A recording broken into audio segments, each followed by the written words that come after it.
আজকে তোমাদের সাথে যে রেসিপিটা শেয়ার করতে চলেছি সেটা দেখতেও যেমন সুন্দর হয়েছে আর খেতে তো কোনো কথাই নেই।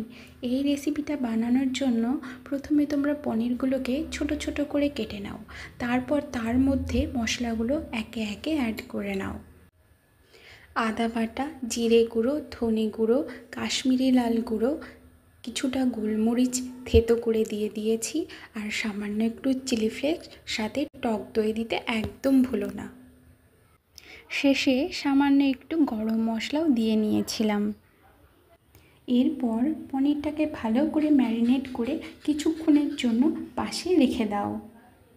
এরপর আমরা গ্রেভির জন্য একটা মশলা বানাবো।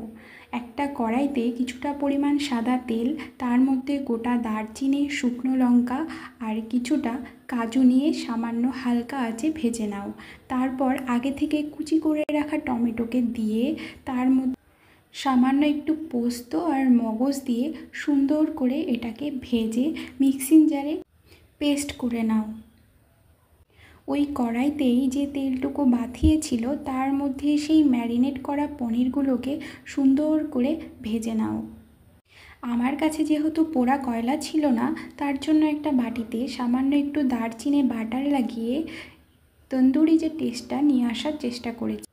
এবার গ্রেভি বানাতে কড়াইতে কিছুটা পরিমাণ সাদা তেল, তার মধ্যে আদা বাটা, হিং, হলুদ গুঁড়ো, জিরে গুঁড়ো, ধনে গুঁড়ো আর কয়েকটা শুকনো লঙ্কা আর তোমাদের পরিমাণ মতো লবণ দিয়ে সুন্দর করে নাড়িয়ে চাড়িয়ে নাও যতক্ষণ না পর্যন্ত মশলাটা থেকে তেল ছাড়তে শুরু করছে। এরপর আগে থেকে যে পেস্টটা করা ছিল সেটা তোমরা কড়াইয়ের মধ্যে দিয়ে দাও। তারপর সেই পনির ভাজাগুলোকেও তোমরা এর সাথে মিক্সড করে নাও।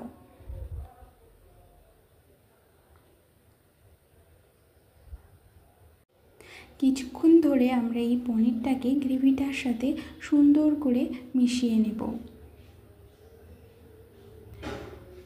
মশলা থেকে তেল ছাড়তে শুরু করলে আমরা এর মধ্যে কিছুটা পরিমাণ জল অ্যাড করে আবার আমরা গ্রেভিটাকে 10 মিনিট মতো ফুটিয়ে নেব। ফুটিয়ে নেওয়া হয়ে গেলে তার ওপর দিয়ে আমি কিছুটা পরিমাণ কাসুরি মেথি আর একটু বাটার মিল্ক সাজানোর জন্য অ্যাড করে দিয়েছি। তোমাদের যদি এই রেসিপিটা ভালো লেগে থাকে তাহলে তোমরাও একবার বাড়িতে ট্রাই করে দেখতে পারো। রেসিপিটা ভালো লাগলে একটা লাইক করে যেতে একদম ভুলো